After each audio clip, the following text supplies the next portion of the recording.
The CIA's depiction of Morocco, 2019 versus 2021. In 2019, they referred to this land as Western Sahara, but in 2021, that place doesn't exist anymore. It's just all Morocco for some reason. What could have happened at the CIA within the span of 2 years? There's also a very interesting wall that completely divides this land. Certain parts of the wall were also built at different times. There's also 6 different walls inside of there too. And that's not even the most interesting part of this whole map. Somehow the CIA has managed to just vaporize whole islands at this point. When did they get this technology? Here's a look at the US-Mexico border overlaid on top of Europe. Now that border is almost 2,000 miles or over 3,000 kilometers. Yeah, somewhere around there. That means it would stretch all the way from Portugal into Belarus. It honestly does not look that big. It's not barely in Belarus, it is smack dab in the middle. Also, the starting point is in the south of Portugal as well. Okay, yeah, it literally does not look that big on a flat map. Of course, most map projections really like to make Europe look huge. And on a side note, they like to make Africa look small, even though it's massive. If you just move the country of Mexico closer to Europe, you can really see things change a lot. Okay, Mexico alone is pretty massive. From the tip of Scotland all the way down to Turkey. Why didn't I realize this? Here's a map of last calls in every US state. Or basically, it's the last time you can order a drink before the bar closes. Now, I knew all too well in California, it is at 2 a.m. And it's always so painful. And actually, that's the case in most US states.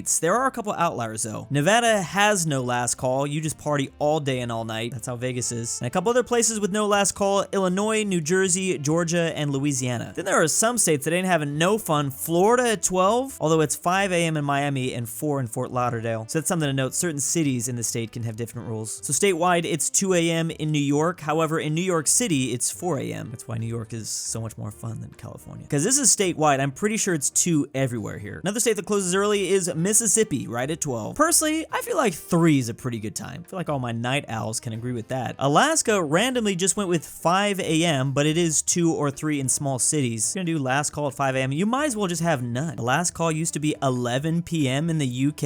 I guess they gotta make sure everyone wakes up nice and early the next morning for tea and crumpets. A lot of places don't even have a legally mandated time. The best FIFA World Cup results by country. So the places in blue have won at least one FIFA World Cup, like Brazil, Argentina, France, Italy, England, Germany. The places in this indigo color, I think that's the color, made it to the finals but didn't win. So we have Croatia from the previous cup, as well as Hungary, the Netherlands, and Sweden. I would assume some of these blue countries have also made it to the finals and lost, but then they also eventually got the cup, or maybe vice versa. In the US, our best performance ever was just making it to the semifinals. Wow, we suck. And that was all the way back in the year 1930. Uruguay handed us a big ol' L. I honestly wonder if we would have won all the way back in 1930, would there be a little bit more of a fan base? Maybe our great-great-grandparents would have been a little bit more interested if we brought home this World Cup thing. We have the yellow countries which made it to the round 16 stage, and the red countries which never got out of the group section. And then finally we have all these gray places which have never qualified yet. Kind of surprised that India has never qualified. They have just so many people. You'd think they'd be able to put up a pretty good team somehow with the 1.3 billion people that live there. I know India really likes their cricket though. Wait, when did North Korea make it to the quarterfinals? That must have been before the Korean Peninsula was divided. No, it wasn't. In 1966, North Korea won the first round, made it to the second, which made them the first Asian country to have qualified past the first round ever? The first Asian country? Oh, come on. Why did you ban them? They withdrew in 2022 and then they've been banned. Come on, don't look. I just want to see what would happen. Crazy that for these early years, they have to put occupied by Japan. English, the global language, question mark? This is a worldwide map of English proficiency. In dark orange, they have very low proficiency. In yellow, they just have low proficiency. How does Mexico, who borders the US, have very low proficiency, yet these South American countries have low? What's going on, Mexico? You would just think because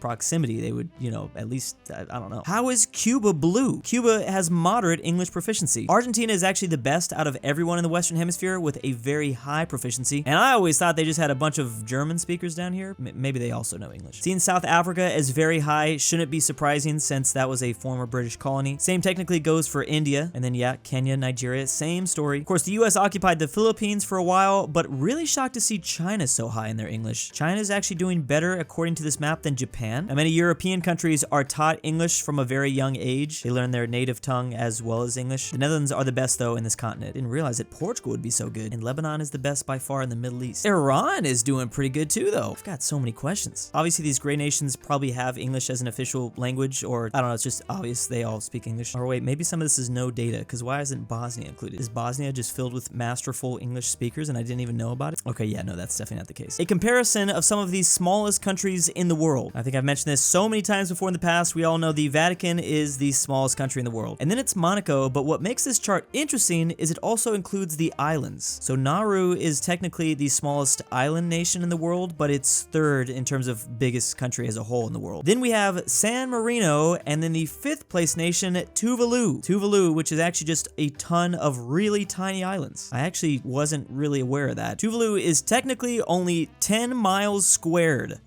What? It's actually the world's fourth smallest country? Wait, is that right? No. Oh, it is. San Marino is technically fifth. I see. Tuvalu has a population of 11,000. That's it. I always just assume these island nations in the Pacific are like, you know, one or two big islands and that's it. I actually had no idea Tuvalu was just a ton of really tiny islands. When you look at the chart for top 16 smallest nations in the world, you have the city-states that we talked about, but then the rest are mostly islands though. And actually there are a few that look a little bit like Tuvalu, Marshall Islands as well as here. I just thought like, you know, a lot of these, they're like one big island or maybe a second one next to it. Tuvalu is just, I don't even know, like it's like a scribble. The most mentioned state on every state's Wikipedia page. Now for a lot of these states, you're going to see the state's neighbor pop up a lot. Like California mentions Nevada the most, and Nevada mentions California. Idaho mentions Oregon. Oregon mentions Washington. But then you have these random ones like in Montana with Missouri. Why? Same for North Dakota. Why are they mentioning Missouri the most? Oh, Missouri is just really popular. We have Nebraska and Iowa also name dropping them. Oh, it's because they talk about the Missouri River every paragraph, isn't it?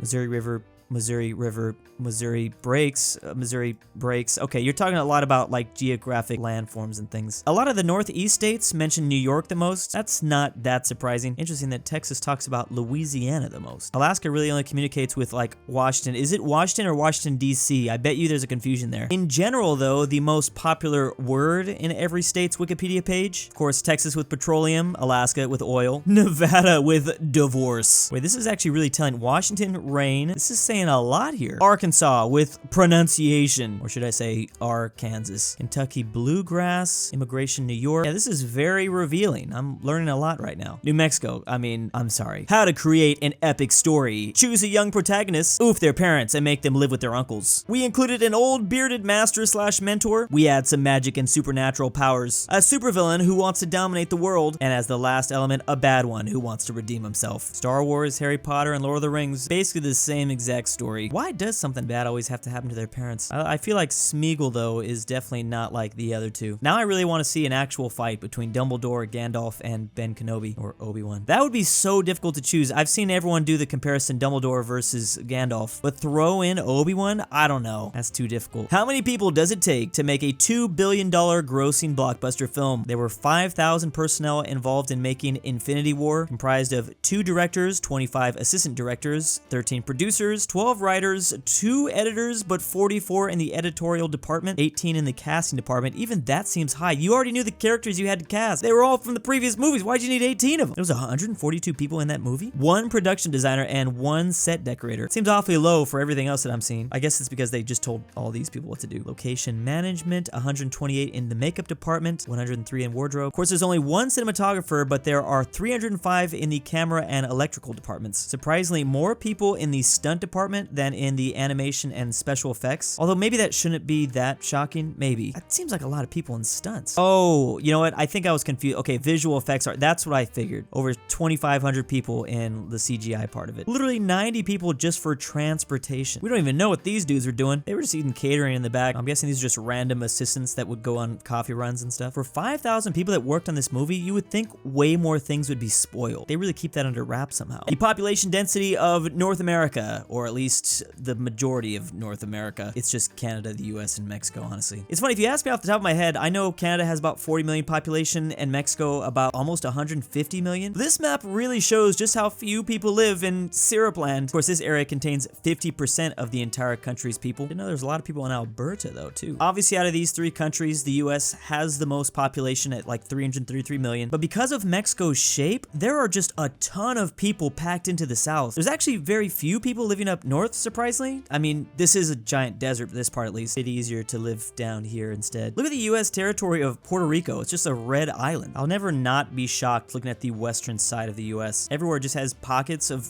a lot of people and then just vast nothingness. I guess Mexico has 130 million exactly right now, but that's still more than 4 times higher than Canada. Wait, they've got a chance to catch up to the U.S. state of California since a lot of people are leaving. And big thanks to my patrons. aPhatNarwhal. Presented by Robert My wife E. hates this Sebi, part. if you hear this, I love you, Drew's Daddy. Argentinian grandpa. $20 is a lot, Bjorkman, Drew. Wild Bring Fang. back Chris Polandball. 3773. DannyThyGamer. GoodOldRyah. LuxembourgLover. jakov. Phresh Animations. The Polish-Lithuanian Veiotic. Commonwealth. Why am I doing The this? Mexicans. And ZaneyBoi.